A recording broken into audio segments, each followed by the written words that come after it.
He was invisible to them, just a waiter carrying trays in a room filled with power and wealth.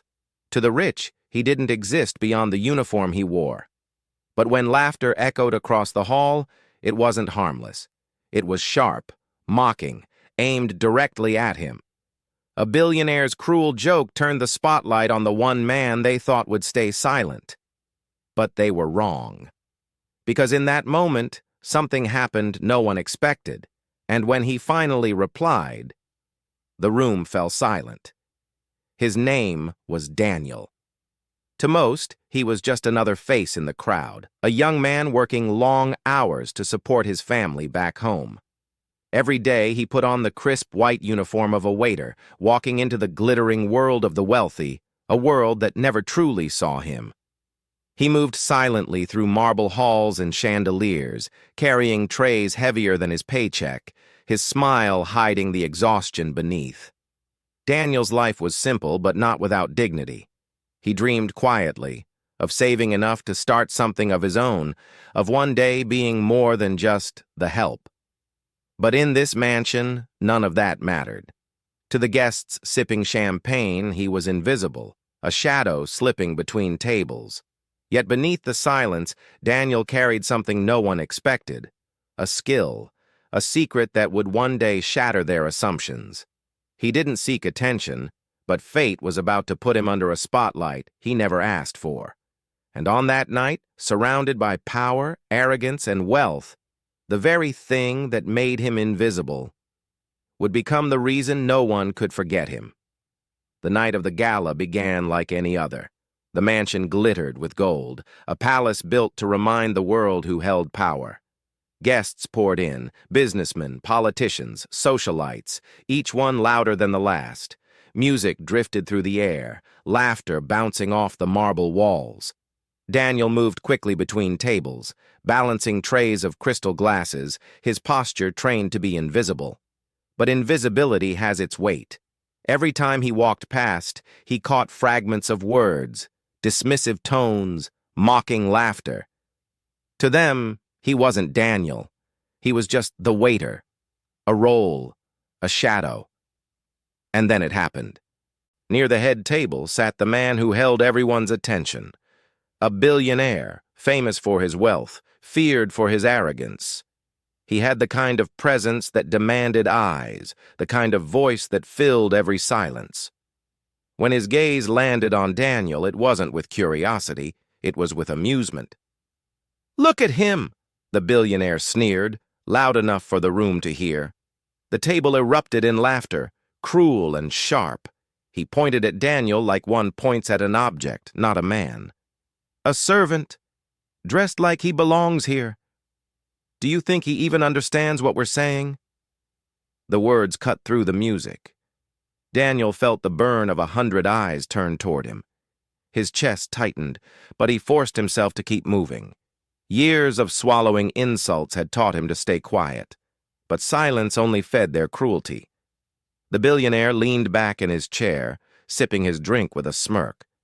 "In a room of power, some people will always remain powerless," he declared, as though Daniel's presence was nothing more than an example to prove his point. The laughter rose again, mocking, echoing, suffocating. Daniel's hand trembled as he placed another glass on the tray. His mind screamed to leave, but his feet stayed rooted. He thought of his family, of why he endured this life.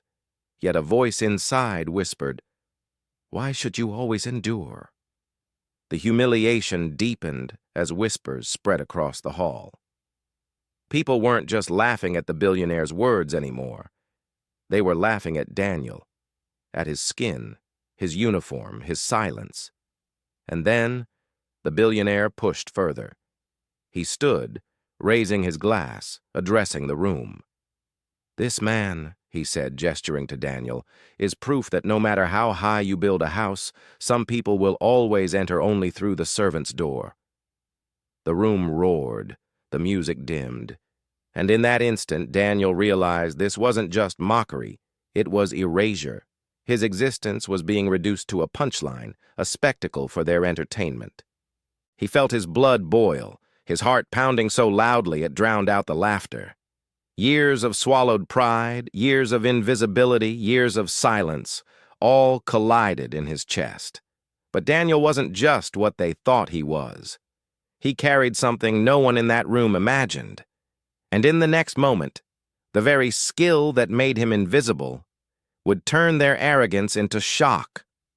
The billionaire's words still hung in the air, heavy and poisonous. Laughter rippled through the room like a wave, each chuckle slicing deeper into Daniel's dignity. His hands clenched so tightly around the tray that his knuckles turned white. He had endured this his entire life, being reduced, dismissed, belittled. But something shifted inside him that night. His heart thundered in his chest as he looked at the man who had humiliated him. For the first time, Daniel didn't lower his gaze. He lifted his head. His eyes, steady and unflinching, locked on the billionaire's. The room quieted, just slightly, surprised by the audacity of a waiter daring to meet the eyes of power. And then, Daniel spoke. The words flowed smoothly, effortlessly, in flawless Mandarin. At first, silence, then gasps. The billionaire's smirk faltered, his arrogance cracking as he realized what had just happened. Daniel wasn't just the servant who couldn't understand. He spoke the language more gracefully than many at that very table. But it wasn't only the language, it was what he said. His words, sharp and precise, carried truths that needed no translation. He spoke of respect, of humanity, of the dignity stolen each time someone chose cruelty over compassion. He spoke with the weight of someone who had lived injustice, not just studied it. Every guest leaned in, stunned, the sound of clinking glasses and shallow laughter replaced by breathless silence. The billionaire who had mocked him moments before now sat frozen, exposed by the very man he tried to erase. Daniel's voice didn't tremble. It rose, strong, undeniable, and with each word, the walls of power seemed to shift. When he finally finished, the silence that followed was louder than the laughter had ever been, because now every eye was on him. When Daniel's final words faded into silence, the gala felt different. The same room that had once roared with laughter now sat in stunned stillness. The billionaire's smirk was gone, his power stripped, not by wealth, not by status, but by the truth spoken from a man he had tried to humiliate. For Daniel, it wasn't about revenge. It wasn't about winning an argument. It was about reclaiming his voice after years of being silenced. And in that moment, he was no longer invisible. He stood tall, not as a servant, but as a man whose worth could never again be defined by the arrogance of others. Some guests looked away in shame. Others applauded quietly, hesitant, but moved.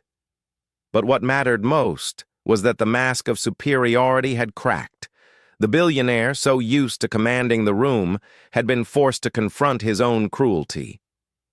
Daniel walked away that night changed, not because the world had suddenly become fair, but because he proved to himself and to everyone watching that dignity and strength live even in those the world tries hardest to erase. And beyond that mansion, this story echoes louder.